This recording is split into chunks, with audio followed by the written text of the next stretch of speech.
ನಮ್ಮ ನಾಡ ಒಕ್ಕೂಟದ ಎನ್ಎನ್ಒ ಜುಬೈ ಮೀಟ್ 2025 ಕಾರ್ಯಕ್ರಮ ಸೌದಿ ಅರೇಬಿಯಾದಲ್ಲಿ ಮೇ 30ರಂದು ನಡೆಯಿತು. ನಮ್ಮ ರಾಷ್ಟ್ರದ ಸಮೃದ್ಧಿಗೆ ಉತ್ತಮ ಭವಿಷ್ಯವನ್ನು ಸೃಷ್ಟಿಸಲು ಸ್ಥಳೀಯರಲ್ಲಿ ವಿದ್ಯಾರ್ಥಿಗಳನ್ನು ಬೆಂಬಲಿಸುವ ನಮ್ಮ ನಾಡ ಒಕ್ಕೂಟದ ಉದ್ದೇಶವನ್ನು ಮುಂದಿಡಲಾಯಿತು. ಸಮುದಾಯದ ಮುಖಂಡರು, ಸದಸ್ಯರು ಮತ್ತು ಹಿತೈಷಿಗಳನ್ನು ಕನ್ನಡ ನಾಡಿನ ಭವಿಷ್ಯ ಮತ್ತು ಈ ಪ್ರದೇಶದಲ್ಲಿ ಎನ್ಎನ್ಒನ ಕಾರ್ಯತಂತ್ರದ ಬಗ್ಗೆ ವಿವರವನ್ನು ನೀಡಲಾಯಿತು. ಅಬ್ದುಲ್ ಮಹೀಬ್ ಇಬ್ನ್ ಎ ಮೊಹಸಿನ್ ಅವರಿಂದ ಭಾವಪೂರ್ಣವಾದ ಕಿರತ್ ಪಟ್ಟಣದಿಂದ ಆಧ್ಯಾತ್ಮಿಕ ಸ್ವರದೊಂದಿಗೆ ಕಾರ್ಯಕ್ರಮವನ್ನು ಉದ್ಘಾಟಿಸಲಾಯಿತು. ಎನ್ಎನ್ಒ ಟೆಮಮ್ ಆಲ್ಕೋಬಾರ್ ರಾಯಭಾರಿಯಾಗಿ ಸೇವೆ ಸಲ್ಲಿಸುತ್ತಿರುವ ಜನಾಬ್ ಇಮ್ರಾನ್ ಬಾಯ್ ಅವರು ಸ್ವಾಗತ ಭಾಷಣವನ್ನು ಮಾಡಿದರು. ಈ ಸಂದರ್ಭದಲ್ಲಿ ಎನ್ಎನ್ಒ ಕಾರ್ಯಕ್ರಮಗಳ ವಿಡಿಯೋವನ್ನು ತೋರಿಸಲಾಯಿತು. ಎನ್ಎನ್ಒ ಕಾರ್ಯ ಸಾಧನೆಗಳು ಮತ್ತು ವಿದ್ಯಾರ್ಥಿ ವೇತನದ ಕುರಿತು ಜನಾಬ್ ಜುನೇದ್ ಬಾಯ್ ಅವರಿಂದ ಆಕರ್ಷಕ ಪ್ರಸ್ತುತಿ ನೀಡಲಾಯಿತು. ಈ ಸಮ್ಮೇಳನದ ಅತಿಥೇಯರಾದ ಜನಾಬ್ ನಜೀರ್ ಭಾಯ್ ಅವರು ನಮ್ಮ ಸಮುದಾಯದ ಕಾಳಜಿಗಳು ಮತ್ತು ಅಗತ್ಯತೆಗಳು ಎಂಬ ವಿಷಯದ ಕುರಿತು ಮಾರ್ಗದರ್ಶನವನ್ನು ನೀಡಿದರು. ಎನ್ಎನ್ಒ ಕೆಎಸ್ಎ ಅಧ್ಯಕ್ಷ ಜನಾಬ್ ಮೊಹಸಿನ್ ಭಾಯ್ ಅವರು ಎನ್ಎಸ್ ಅಕಾಡೆಮಿಯ ಸರ್ಕಾರದ ತರಬೇತಿ ವಸತಿ ಸೌಲಭ್ಯಗಳನ್ನು ಅನಾವರಣಗೊಳಿಸಿದರು.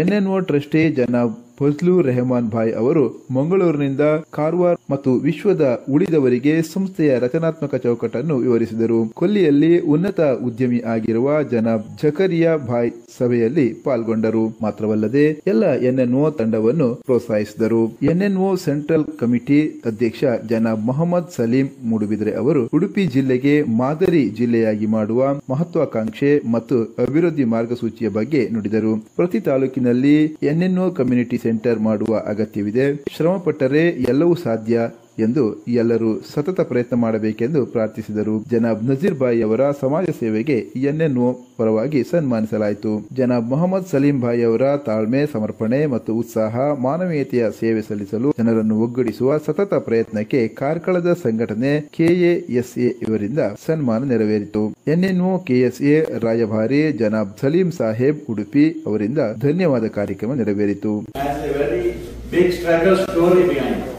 So we are not looking for with the struggle, we are looking the results and results.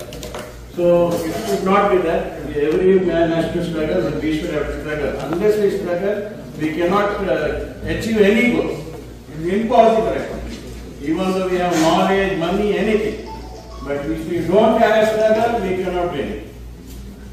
This is first point.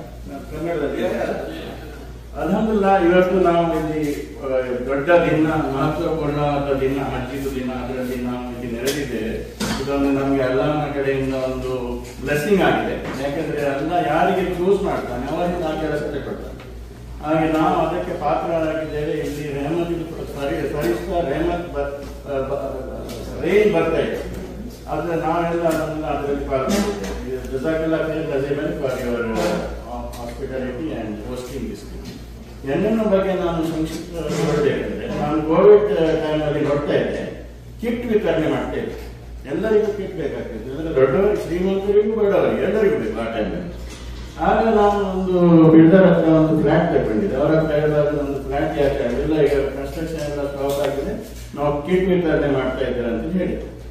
ಆಗ ನಾನು ಹೇಳಿದೆ, ನೀವು ಎಷ್ಟು ಕಿಟ್ ವಿತರಣೆ ಮಾಡಬಹುದು, ನೀವು ಮಾಡಿದವರಿಗೆ ಮಾಡೋದು ಮತ್ತೆ ಕೆಲವರಿಗೆ ರೀಚ್ ಆಗುದು. ನಾನು ಹಾಗೆ ಕೇಳಿದೆ, ಕೆಲವರಿಗೆ ಇಡೀ ವರ್ಷದ ಕಿಟ್ ಬರ್ತದೆ, ಕೆಲವು ಪಾಪದವರಿಗೆ ಸಿಗೋದೆ. ಮತ್ತೆ ಎಲ್ಲರೂ ಕಾಂಪಿಟೇಷನ್ ಅಲ್ಲಿ ನಾವು ಕೆಲಸ ಮಾಡೋದು. ನಮ್ಮ ಒಂದು ಸಮುದಾಯದ ಒಂದು ಜಜ್ಬಾ ಏನಂದ್ರೆ ಎಲ್ಲರೂ ಕಾಂಪಿಟೇಷನ್ ಮಾಡೋದು ಒಂದಕ್ಕೆ. ಅದಕ್ಕೆ ನಾನು ಹೇಳಿದೆ, ನಾವು ಕಾಂಪಿಟೇಷನ್ ಮಾಡಬಾರ್ದು, ಕಾಂಪ್ಲಿಮೆಂಟ್ ಮಾಡಬೇಕು, ಒಗ್ಗೂಡಿ ಕೆಲಸ ಮಾಡಬೇಕು. ಈಗ ನೀವೊಂದು ಹೇಳಿದ್ರೆ ನಾವು ಅದು ಮಾಡ್ತಾ ಇದ್ದೇವೆ ಹೇಳಿ, ನಾನು ನಮ್ರ ಪಡೆಯಿದೆ. ಅಲ್ಲಿಂದ ಎನ್ನೇನು ಸ್ಟಾರ್ಟ್ ಆಯ್ತು. हम लोग बिरयानी खा के घर में बैठ सकता था ना. सो माशाल्लाह रियाज से आए हमारा भाईजान, उसके लिए एक तो तालियां बजाओ. अभी यन्नल को पूरा देखा आप लोग 5 साल में क्या हुआ. उसमें एक कहावत है, जिसका पास चलता है उसका दुनिया सुनता है. सही भाई सब रेडी है. मेरा म्यूजिक क्या बहुत सारा है. जिसके पास दुनिया है उसका जनता सुनता है. ऐसा है ना, जिसका पास जनता है उसका दुनिया सुनता है. देख मैं कंफ्यूजन कर रहा हूँ क्योंकि दीक पे नहीं हम लोग चाहते. अभी रियलिटी क्या हो रहा है, करेंसी का रियलिटी सबको पता है. भाई साहब ने अच्छा दिखा है, देखने में अच्छा लग रहा है, सभी बात अच्छा लग रहा है. लेकिन मैंने एक और स्टेप में गया, माशाल्लाह ये लोग बहुत तालुक को कनेक्ट कर रहा है. ऐसा कनेक्ट कर रहा है, उड़ूपी तालुक में 7 7th दक्षिण कन्नड़ में 7th तालुक है, कारवार में 11th तालुक है, शिवमोगा में under process. So 30 to 40 taluk connected हो गए। पूरा हम लोग नहीं था ना। अगर समझ लो 175 कर्नाटक का तालाब कनेक्ट हो गए तो क्या होगा? कोई जिसका पास करता है उसका डेफिनेटली हम लोग को क्या करना है? बस एक डिटर्मिनेशन चाहिए। हमारे पास क्या है ना, ज्यादा से ज्यादा देखो सफल से ज्यादा असफल लोग जा रहे हैं ना, if you don't mind, with due respect. थोड़ा कुछ मैं कड़वा बोलता हूँ, अगर किसी को भी बुरा लगे तो माफ करना, ओके? क्योंकि एक बार है ना, जो मरीज आएगा, मतलब तबीयत ठीक नहीं, तुमको टैबलेट कड़वा ही होता है, सही है? तो एक बार हमको थोड़ा कड़वा ही बोलना पड़ता है। अभी नींद पे जो है तो थोड़ा भुट्टो, क्योंकि हमको वो डिटर्मिनेशन चाहिए। क्या डिटर्मिनेशन चाहिए? जो देखो इसके पीछे कारण क्या है? Lack of determination.